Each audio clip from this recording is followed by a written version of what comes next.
Hello everyone, and today I am really pleased to be joined by Felix Economakis. Many of you will already be very familiar with Felix, and in particular the extensive work that he does around selective eating disorders.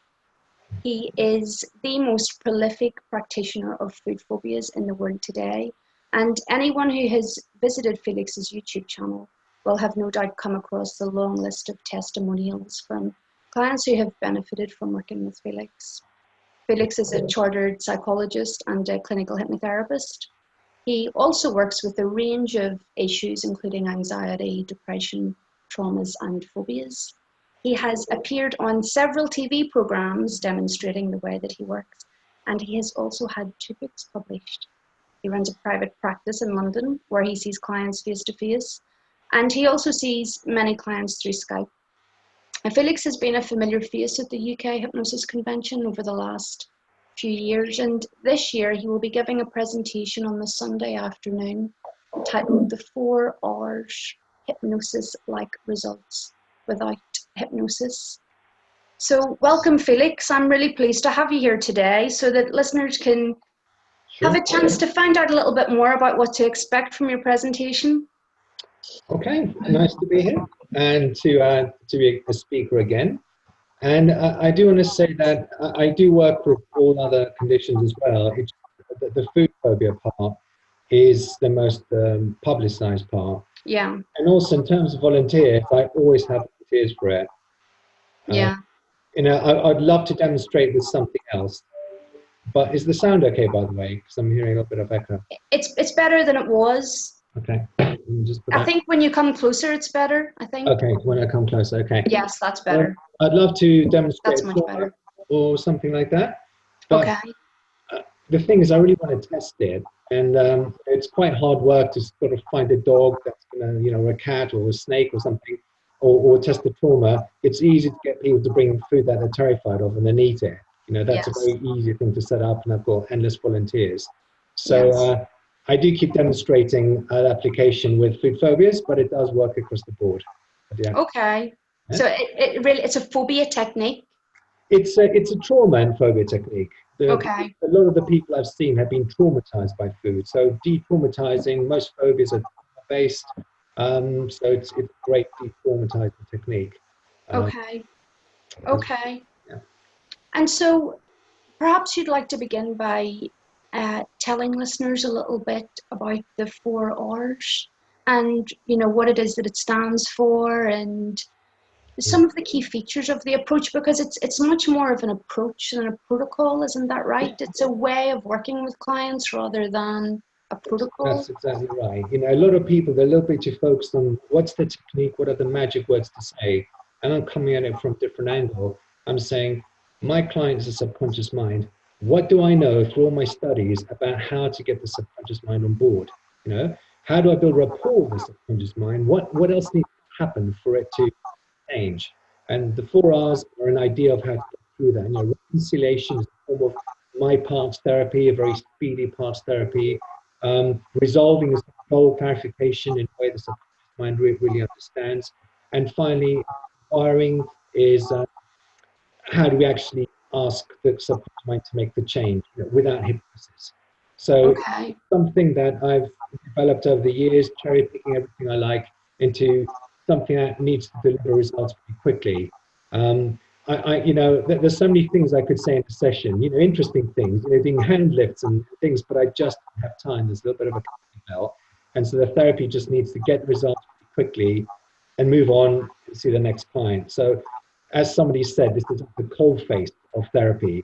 It's you've got to do what works. I don't have time for suggestibility tests because they take up time. I have to get up and do it. And if I've got an hour extra ahead of me afterwards, I might be creative, I might play around. But generally, people want results. They want to get in and get out as quickly as possible. Okay. So one of the key features of this approach then is very much that it's quite fast. Yeah, it's very fast. It's usually an hour for most things, and that's building from the beginning, getting case history, everything like that. It can be done faster, but at the same time, why should I have an hour sessions when and really push them? You can take it easy, make it an hour or just over. So yeah, that's kind of the plan. Yeah. Mm. Okay. And so part of the title then of this presentation that you will be giving on Sunday is Hypnosis Like Results Without Hypnosis. I really like that title because, you know, it expands the audience for, you know, I mean, clients that we're working with. you can see that there's a slight conflict here because a lot of people are learning about hypnosis maybe the first time. They want to know about inductions and deepness because, well, that's the appeal of hypnosis. Like, how do we hypnotize people to sort of hack the brain? And here I'm saying I don't actually use formal hypnosis. I need results with people who don't want to be hypnotized. Yeah. I understand there's a fair amount of people say, yeah, but I do want to use hypnosis. You know, I'm a hypnotherapist. You know, I want to use hypnosis. I'm saying, well, for me, I'm not really aiming for it. I'm aiming for change. And if people feel comfortable along the way they're hypnotized, great, you know, they're ready for it. If they're not, what do you do? Because I'm a psychologist first and foremost. So people don't even know I offer hypnosis half the time. Well, Yeah. that's probably true. But when you say to a person, listen, we're going to do the change work my way, and we can have a hypnosis or non-hypnosis. Oh, hypnosis, what's that? I don't really believe in it. So what do you do when someone doesn't believe in it or doesn't want it? You've got to still have the results without hypnosis. So that's how it developed for me because they're expecting something else. And along the way, I thought it's quite a nice thing to just demonstrate, you know, you don't have to rely on hypnosis to get similar results. Yeah.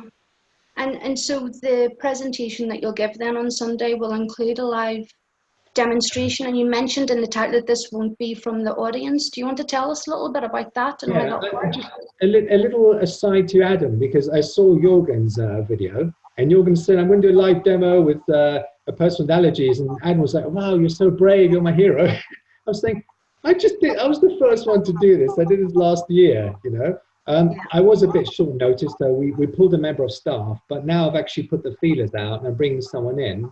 And, you know, on a more serious note, I do believe you've got to put your money where your mouth is. And Jorgen's totally on board with this. We've got to raise the bar. There's no point pretending all these things are great and getting social compliance, because I have actually chased people after demos and asked them how are they, and they admitted they were going along with it because, you know, they can't keep saying no and no and keep dragging and say, oh yeah, it really worked and nothing really changed. You know, these are from big names. So social compliance, you know, is a big thing. But the one thing about food or with yoga with allergies is you can't fake it. You can either eat or you can't. You know, there's no like, oh yeah, I feel really confident when I get home, I'm going to have lunch. No, I won't. They're either going to eat it or they're not. And I said, there's no guarantees, but it's knowing what to do afterwards as well. You know, this is real life therapy. It doesn't always work the way you want. What do you do when it doesn't according to plan? I've got backup skills that I want to show. I don't really have much time. It's an hour. So I'm sort of torn between, I kind of want a really hard client to demonstrate backups. At the same time, it's all to be done within, 55 minutes. So it's a bit difficult. So I'm sort of hoping for a fairly straightforward case. Challenging. And I've got somebody who's been to see a hypnotherapist before. And they've had it from 18 months old, so they have no idea what caused it, which means fast phobia cure won't work because you don't know what the original trauma was. So I want to do something like this. Yeah. Okay. And that's a big part of the way that you work anyway, isn't it? The clients that you work with selective eating disorder, it's very much, now can you eat it? You couldn't eat it before, can you eat it now? Yeah, it's very much, it's all done there from the very beginning, bringing food, and not just one little food and lick it. I'm talking about people are eating lasagna, they're eating stir fry, they're really going for it. And as I said, with a lot of my clients, possibly the majority of people that started off so early, they don't even remember what set it off.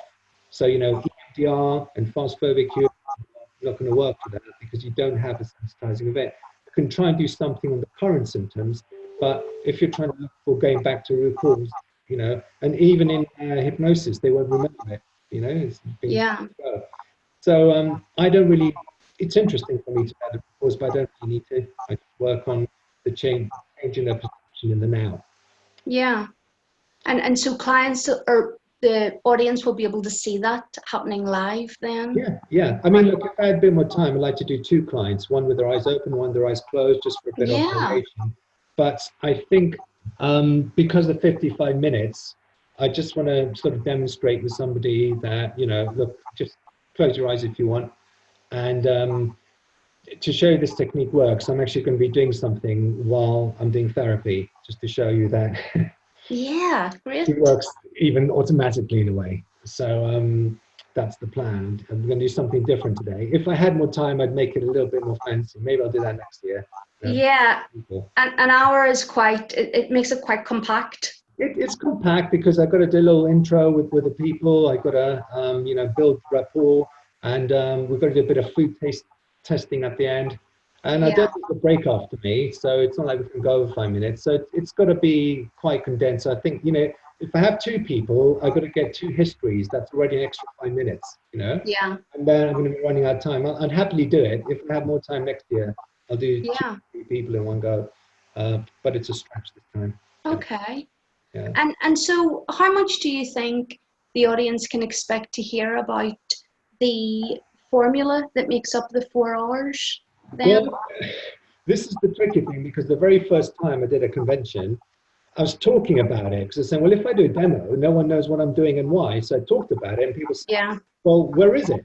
Can you do a demo? I said, well, no, I'm talking about how to do it, because I did a demo, know. And then last year, I just did the demo with very little explanation. Yes. I don't have enough time to do both. Yeah. It really is a case of if you see what I'm doing, and you can pick up things I'm doing, like, right, I know what I'm doing there, then you can, train with me at some point, and get the whole, overview of what I'm doing and why. But it's more like, okay, this is what I'm going to do. This is someone I never met before. It's make or break. They can either do it or they can't. They're an audience member. Let's see what happens. And they might even want their eyes open throughout. Okay. Okay. Yeah. Yeah. Which is perfect for demonstrating hypnotic-like results without hypnosis. It is. Yeah. I might, even if they want to have their eyes closed because there's too many people there, I say, look, close your eyes, but don't be hypnotized though. Yeah. I might do it that way. Just close your eyes. Just a bit much. 200. I know how many people are going to take 200 pairs of eyes looking at you. It's a bit daunting. So close your eyes, but don't be hypnotized. And here we go. Yeah. And I know that in your practice you tend to work with a lot of children, isn't that right? Who don't always want to have their eyes closed and may not always appreciate the hypnotic frame.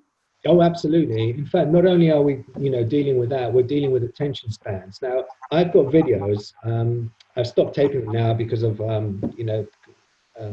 well, I've got enough already, but also I've just proven my point. With children, basically, looking around, so talking to them, they're going, like that. And they're looking around, they're sort of playing with stuff, and talking to them, they're going like this. And they're really sort of playing around with everything, and then they still eat food. Yes. It makes me think the subconscious mind is going, yeah, he's a fidget spinner, but I like what you're saying. I'm going to do it. So that's the plan. As long as you sell it to the subconscious mind, it's going to change. It doesn't matter how the conscious. You know what? Outside here, I've got a garden. The state where the managers, they've got OCD. They're trimming hedges every 3 hours in summer. You hear drills. And I've got all this noise in the summer, and people are still, eyes closed, and they're open eating. I've got distractions. I've got things. My bell's ringing because there's other therapists here, and people still act as if they've been hypnotized. So, as I say, real life, you don't get super quiet, nice music. There's just no time for that. Yes, it's a very results-driven process. Yeah, totally. And it doesn't, it relies on subconscious persuasion and negotiation, and things I'm going to sort of demonstrate. It doesn't rely on depth of trance or anything like that. Yeah, it sounds great. I will be there. I will be it. Good. Like, I mean, I've taken advice from you in the past about, working with these kind of clients. Yeah. And I have also attended your presentations in past years and, enjoyed them very much. I'm looking forward to it again. Oh, good. This year. Yeah, you'll see the evolution from me the first time going, oh my gosh, I really messed this up. The second presentation is right. I'm going to do a demo. It went really well. And this. Okay, so this is kind of bringing them both together. Yeah, exactly. It's just showing it's a taste of what can be done. And hopefully in the future, I can do a demo with someone else that, it's not food for a change. Something else we could demonstrate. Snakes, yeah. Some other kind of major trauma. I wonder if we can show them a YouTube clip of, I don't know, or whatever the case may be, that they're terrified to look at, then they look at it and, they're fine. But yeah, animals, You know, we can get a tarantula in there or something, or a snake, or whatever the case may be. So, but you know, I mean, I think the fact is that it's really useful for practitioners to realize that this isn't restricted just to eating disorders, that it is you know, a trauma based you know, approach. Absolutely, absolutely. So you need a very good traumatized technique, and this is so much more efficient than the EMDR. You know, on a psychology form, oh, I'm going to EMDR weekend, EMDR weekend. It just, I like simplicity. You know, I work very hard so I can be lazy in the session and do the minimum in a way. Yes. You know, moving my hand and doing all this and that, too much work. It's quite a long process. This is going to be quicker. Okay. You know, obviously I do this work a lot. You're going to see me, you know, often when I do demo, I act even a bit bored because it just I do this all the time. You know, but I want to dispel a few myths. I want to dispel a lot of myths. Number one is you don't have to believe in it. In fact, skeptical people often make the best clients. Number two, I can reel off a script in my mind and it's still going to work. Just don't do scripts. Well, I would, you know, let's try one. Oh, it still works. Person have eyes open, eyes closed, it can still work. It's a lot of things. And, you know, I can not necessarily be high energy, believe it myself, really be into it. And it's still going to work because I do that here. But it's just to say, well, let's think about what are the mechanisms that actually, the boxes that are ticked for change. And it's not what people think they need to be. You know? So, you know, I am a bit like Jorg in the sense of somebody has a hypothesis and the first thing to do is do the opposite to see if that works too. It's just how we learn, you know, by trying, testing it, falsifying it. Yes, pushing the boundaries and seeing how far this can go. Yeah, and you know, if it doesn't work, at least in that session, it's like, well, I know it works a lot because I do all the time. So no shame. It's like, oh, that's interesting. Now let's find out what's going on here and resolve that, because that's how we grow and learn.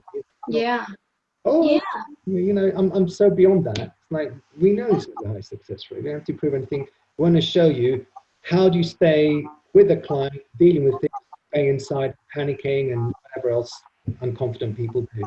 So, that's okay. And so just before we wrap it up then, just to remind listeners, the 4 R's stands for rapport, reconciliation, responsibility, and rewire. That's the kind of framework that we're going to be working with. Yeah, I mean, taking responsibility is the key to all therapies. That's a big one. How do you lead a person to take responsibility for the change in their life? Because even now, I have people the other day, here I am, here's my money, make me better, while I'm going to do something else. Yes, well, this is a big problem. Launch into hypnosis, make them responsible, you know, clarify those goals. Say, look, I'm like a gym trainer. I can show you the exact exercise that you need to do to get better, but you still got to do them. You know, turning up and throwing money isn't how it works. So you've got to be quite clear and firm about stuff. And until they really get responsible, what exactly do I want? Because I would say you kind of want conflicting things. You want this, but you also want that. And you want me to work it out. I'm going to lead you to what you need to do, but you've got to end up doing it. Yeah. Because, that's how it works. Yeah, I would agree that that's a big part of any effective therapy session. Yeah, I mean, I think that with the client. If someone comes in that they don't really know what they want, or well, let's hypnotize them and hope for the best, that's not a good way of working. Yeah. We override that. I don't want to take that chance. You know, I want to have it already sorted out before we do any change work. So that's putting it back on the client. So all the things that are going to enhance the changes, are going to amplify the changes at the end. It's the prep that you do beforehand. Just like in stage hypnosis, you know, you do the prep, you make sure you have a really good state hypnotism. And that's 90% of the work done. You know, the same thing. You want to make sure most of the therapy is done before we do the change work. And of course, some people just look at the last 10 minutes I do and go, oh my God, you know, my eyes were open, closed, and ate food. Well, it wasn't the last 10 minutes that did it. It was actually everything we did. You know, the build-up. Yes. So, yes, it's the groundwork that's gone into it prior to that. Yeah, because they think it's just a chat. Yeah. This is actual therapy, to be honest with you. So it's doing things like this, just showing new ways of working. It is obviously a style that I've developed in my context. People have different contexts.